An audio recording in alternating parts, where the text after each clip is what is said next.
wabarakatuh. Pada pertemuan kali ini saya akan membahas materi kelas 11 semester genap atau semester 2 dengan topik larutan asam basa. Apa itu pengertian larutan asam basa? Nah, sekarang pengertian asam dulu. Pengertian asam pada umumnya rasanya masam atau kecut ya. Kemudian bila dilarutkan dalam air, dia akan melepaskan ion H+. Kemudian kalau diuji dengan kertas lakmus, maka dia akan memerahkan kertas lakmus. Jadi di sini memerahkan kertas lakmus di sini. Kalau lakmusnya merah, dia tetap merah. Kalau lakmusnya biru, dia akan berubah jadi merah. Jadi dengan kata lain, memerahkan kertas lakmus. Kemudian pH-nya kurang dari 7. Nah, itu pengertian asam atau dengan kata lain ciri-cirinya asam, gitu ya. Sekarang bagaimana kalau pengertiannya basa atau ciri-cirinya basa? Ini saya hapus pengertian basa. Kalau basa pada umumnya rasanya tidak masam tapi apa? Pahit ya, pahit atau sepet. Pahit atau sepet. Kemudian bila dilarutkan dalam air, dia akan melepaskan ion OH-. Nah, jadi kalau basa ion OH-, kalau asam tadi H+. Kemudian kalau diuji dengan kertas lakmus, maka dia akan membirukan ya, tidak memerahkan. Kalau asam memerahkan, kalau basa membirukan.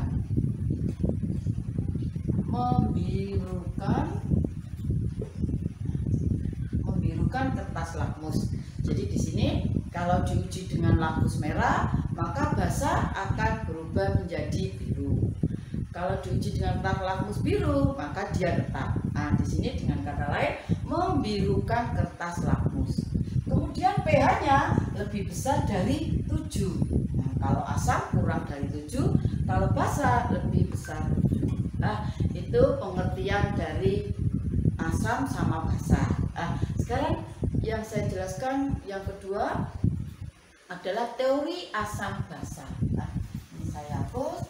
Sekarang teori asam basa ya.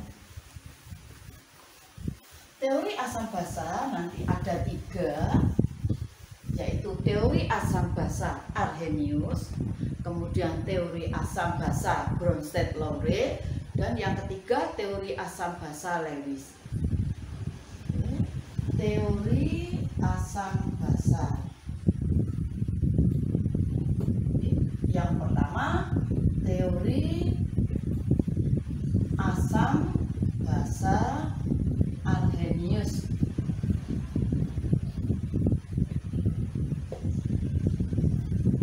Menurut teori asam basa Arrhenius, larutan atau larutan asam itu bila dilarutkan dalam air, dia akan melepaskan ion H+. Jadi misalnya sini HCl, dia HCl dalam bentuk larutan, maka dia akan terion menghasilkan H+ plus Cl-. Kemudian contoh yang kedua misalnya H2SO4, juga larutan, maka dia akan terion menghasilkan 2H+ plus SO4 2-. Bila asam ini melepaskan ion H+, satu ion H+, maka asam ini disebut asam monoprotik ya. Jadi kalau dia melepaskan satu ion H+, maka dia dikatakan asam monoprotik. Kemudian bila dia melepaskan 2 ion H+, maka dia dikatakan sebagai asam diprotik. Nah, itu teori asam basa menurut Arrhenius. Kemudian ini dikembangkan lagi yang kedua, yaitu teori asam basa Bronsted-Lowry. Nah, ini saya hapus sekarang teori asam basa Bronsted-Lowry. Yang kedua, teori asam basa Bronsted-Lowry.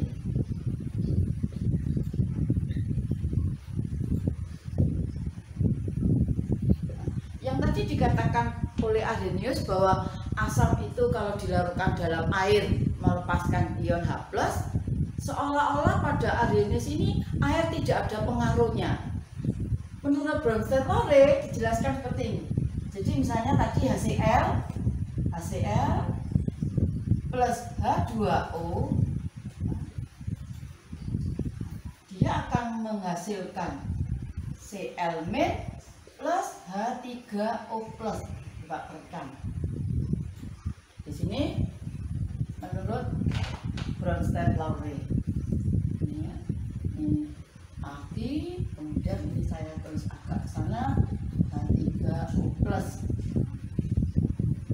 Sekarang coba perhatikan, HCl menjadi Cl-.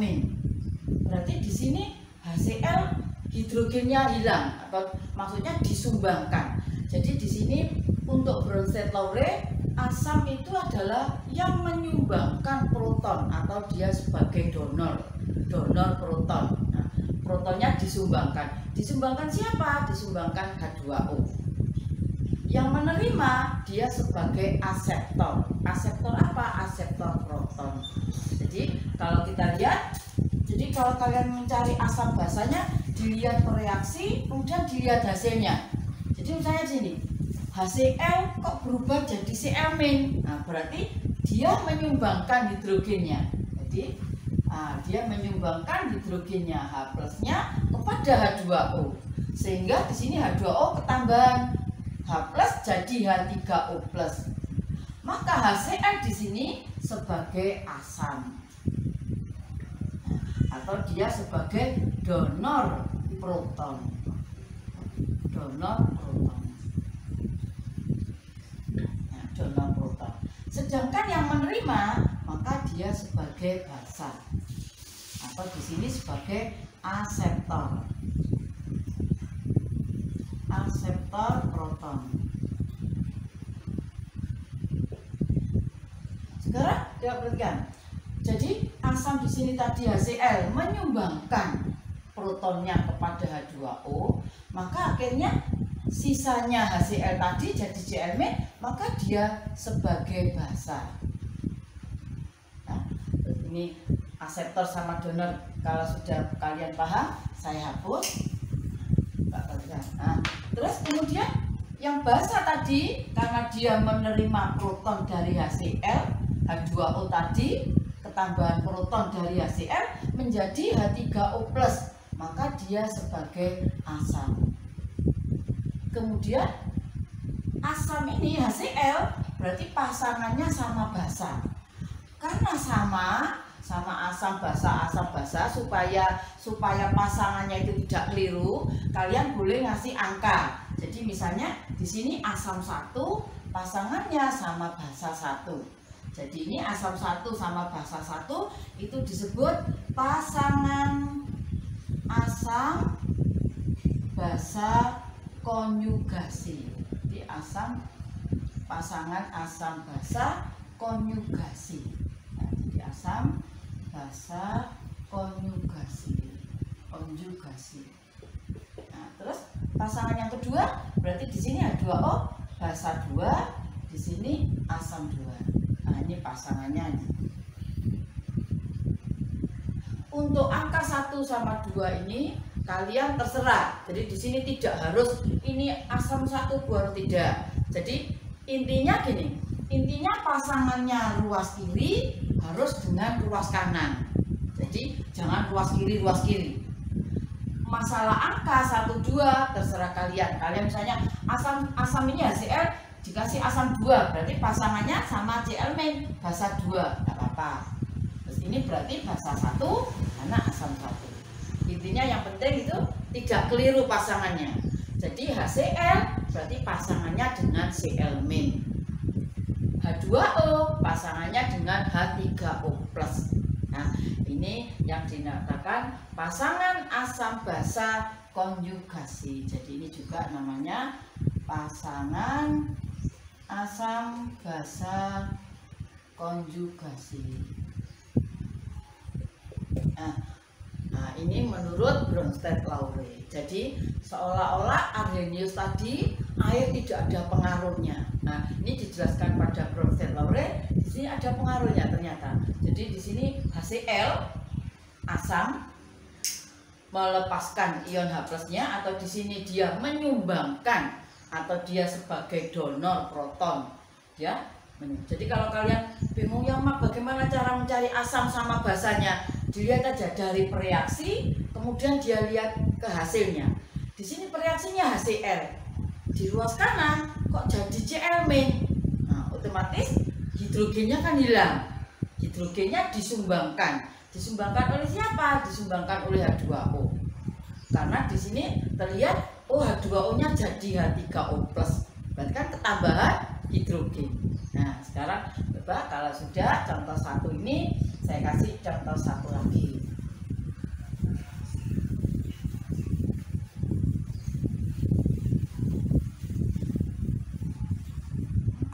Contoh yang kedua.